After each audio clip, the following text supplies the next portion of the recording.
Last year, people said RAM prices would cool down and it's a temporary bubble, but they didn't. A 32 gigabyte kit went from $120 to $350 plus, and waiting only made it worse. Now here's the uncomfortable question for 2026. Are GPUs next? Because the early signs around RTX 5000 series GPUs look very familiar. In this video, I'll show you how RAM quietly warned us, why GPUs are entering the same scarcity cycle, and what smart builders are doing before prices move again. If you've been in the PC space long enough, you've seen this pattern before. First, prices rise a little. Then supply tightens. Then everyone says, "I'll wait." And suddenly, you're late. That's exactly what happened with RAM in 2025. And in early 2026, GPUs are starting to rhyme.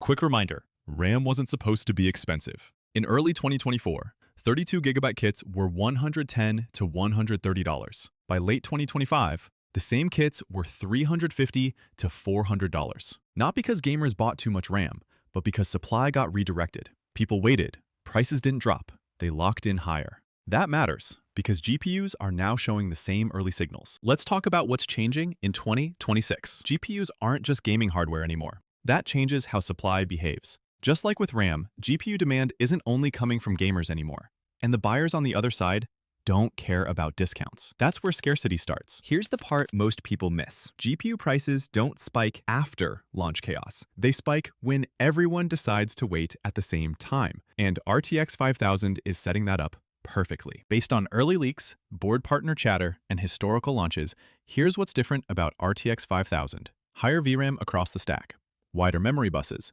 higher power and cooling demands, stronger overlap with AI and productivity use cases. That means tighter early supply, slower price normalization. Let's ground this with realistic comparisons. RTX 4070 class builds in 2024 averaged 1,300 to 1,500. Early RTX 5070 class builds in 2026 are already trending toward 1,700 to 1,900. That gap isn't just the GPU, it's GPU demand, platform costs, memory pressure, and launch window scarcity stacking together. This isn't a repeat of the old crypto bubble. It's slower, quieter, and harder to time, which makes it more dangerous. This is where RAM teaches the lesson. Most people didn't buy RAM when prices first rose. They waited for a drop that never came. By the time they accepted reality, prices had locked in. GPUs behave the same way. Early buyers complain, mid buyers hesitate, late buyers pay the most. The danger in 2026 isn't panic buying. It's assuming GPUs will follow old price patterns in a market that doesn't work the same way anymore. Smart builders are choosing good enough tiers instead of chasing launch hype,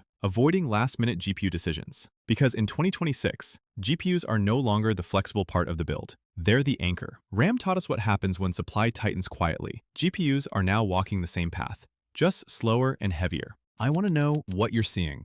Comment your country, current GPU prices, and whether you're waiting or buying this generation. If this breakdown helped you think clearer about RTX 5000, subscribe. I'll keep calling these shifts before they become headlines. Here's the takeaway for 2026. RAM already showed us how modern hardware pricing works. Not crashes, not quick recoveries, slow squeezes. GPUs are next, and once prices settle higher, they rarely come back down. Waiting didn't save money last time. It probably won't this time either.